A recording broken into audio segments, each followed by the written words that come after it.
Hey guys, my name's Kimberley Jewell. I've been training at ZAR for the past 6 months.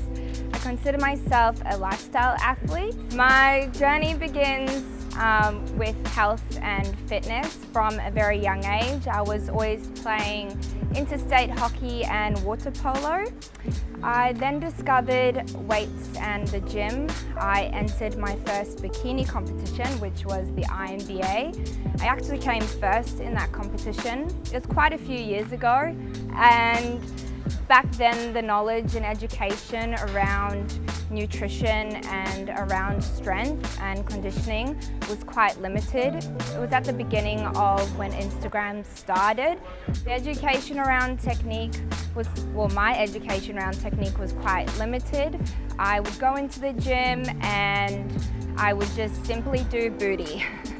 That was what I wanted to do. I wanted to grow a big booty, and I would be doing hip thrusters, squats, sumo deadlifts, you name it, all the compound movements. Because I didn't get a lot of education or professional training, I believe this led to my back injury, which I suffered for the past 3 years up until I came to ZAR. It was actually chronic back pain, and I believe it started when I was doing a lot of training with little recovery, and it created this overload on my lower back, as well as the incorrect technique. I discovered weights.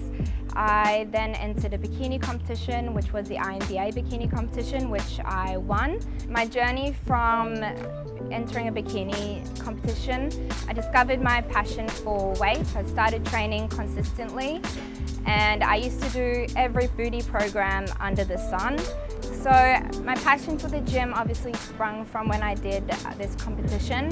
I started going to the gym consistently, became more educated around training. However, I feel that my foundational knowledge wasn't exactly where it should be, especially when performing these compound movements. The techniques often seen on Instagram, well, obviously back then, was quite poor, and there was not a lot of information and education around the correct technique. It was all about bums out and getting down low. So I never learned how to brace my core. I never knew the importance of my abdominal muscles in performing these compound movements. I didn't know the importance of my abdominal muscles when performing these techniques, and the consistent training and with the consistent bad form, it led to me overloading my lower back. This is quite common in females just because we are watching these videos on Instagram, and a lot of us are just copying what they're doing but not using the correct technique. My lower back pain started 4 years ago. It had quite a negative effect on me because I was so used to training consistently. I felt that when I stopped training because of the lower back pain, my mental health had a bit of a dip. I then stopped training altogether because I felt like I couldn't even walk into the gym because I couldn't perform the same techniques and same exercises as I used to. I stopped training for a year and I started running. I then enjoyed running. It didn't affect my back pain, and it was something that I've helped with that mental side of the endorphins and getting your body moving. But I noticed my physique started to change. I lost a lot of muscle and of course the booty gains. I then decided to get back into the gym. I had enough time off and I just made little goals for myself, and the main goal was just recovery. So I started stretching.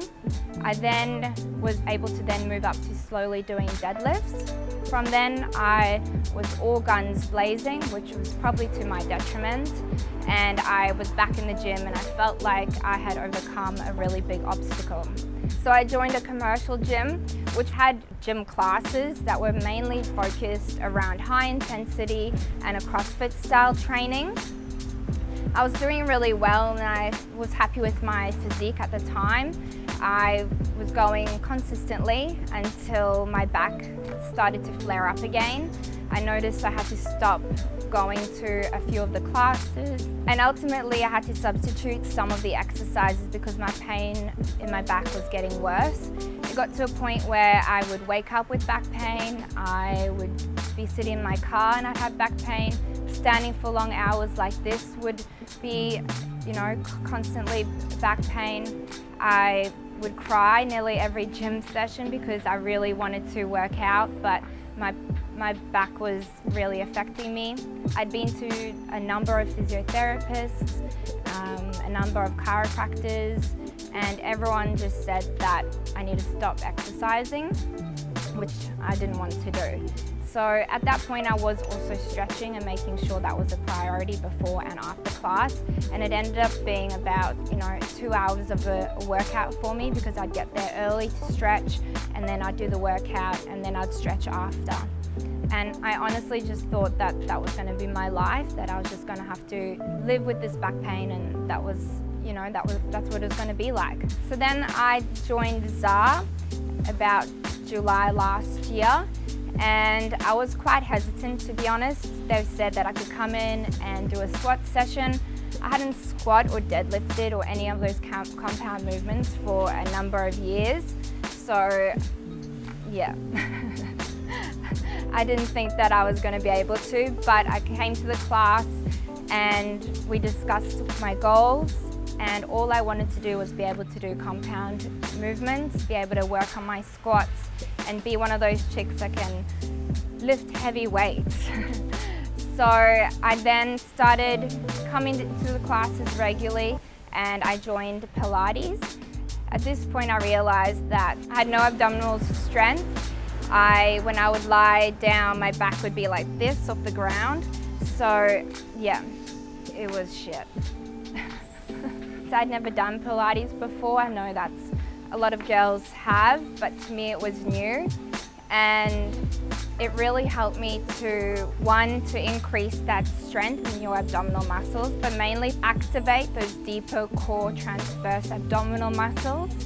Pilates also helped me to create a relationship with my pelvic floor, which a lot of ladies don't have a relationship with. And if you don't, I suggest you come see Darko because it helps with your lower back and it helps you to activate that whole lower body section, which is probably the #1 issue that we have as females, especially when we're doing these compound movements. Not only did Pilates help with the core issues that I was having, but the fact that you could use that along with your strength training helped me to be more mobile.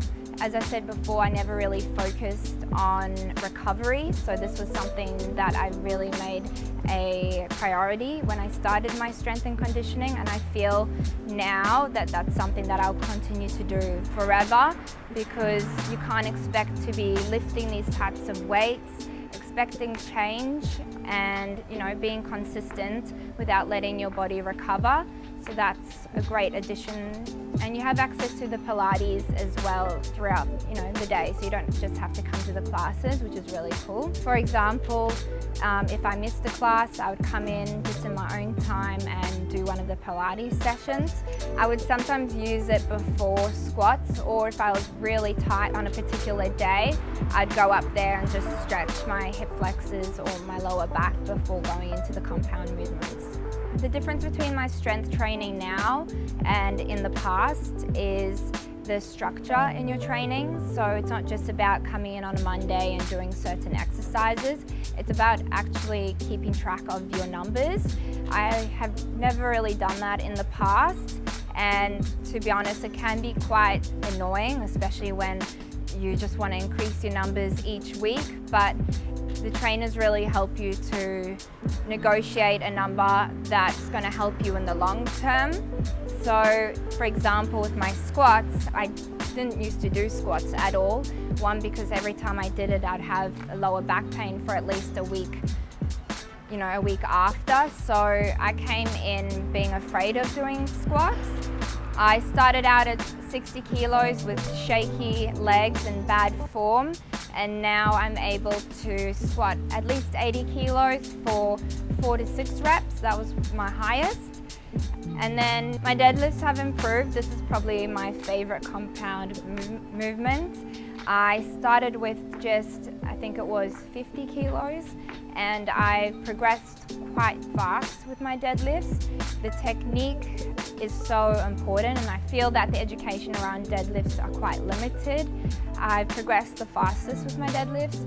I started at 50 kilos and my 1 rep max at the moment was 100 kilos. And yeah, we're still working on that to get that to be a comfortable lift for me. My least favorite exercise is anything to do with cardio. I usually do skip those days. My heart rate just wasn't meant to be above baseline. I come from a nutrition and dietetics background. I then was working as a pharmaceutical sales rep for the past 2 years, and now I'm an orthopedic medical device rep. So health and fitness has always been something that has been a focus in my life. I have learned many lessons from all 3 of these experiences. Mainly with my nutrition and dietetics background, I really learnt the importance of balance. I call myself a lifestyle athlete because my mistakes in the past was I was always focused on one thing at a time, and I feel like this is a really unhealthy approach. And I learnt this from my patients, especially working as a dietitian, is that everyone wants, a quick fix, something that's going to get them to their results faster. And usually with a quick fix, the results aren't sustainable.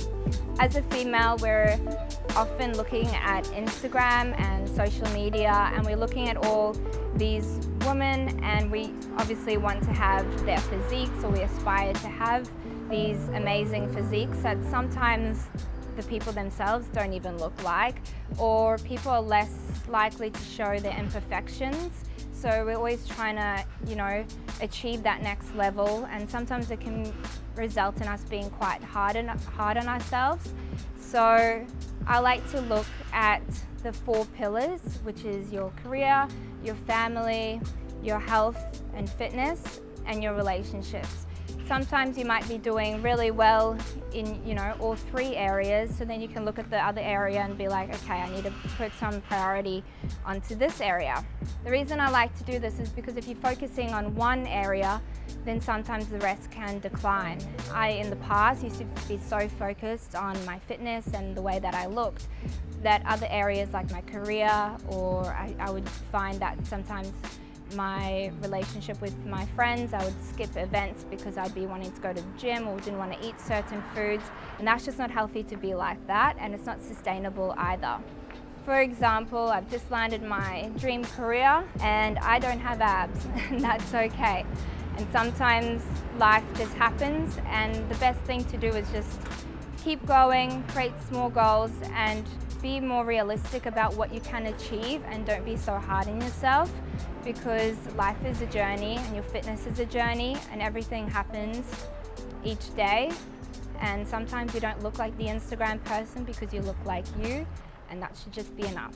Whether or not you're suffering with a new injury or a chronic injury like mine, I think it's really important to find the right people to help you along with that journey. And the biggest thing is to understand that it is a journey. You're not going to feel better in the first week or the second week. It could potentially take months, like mine did.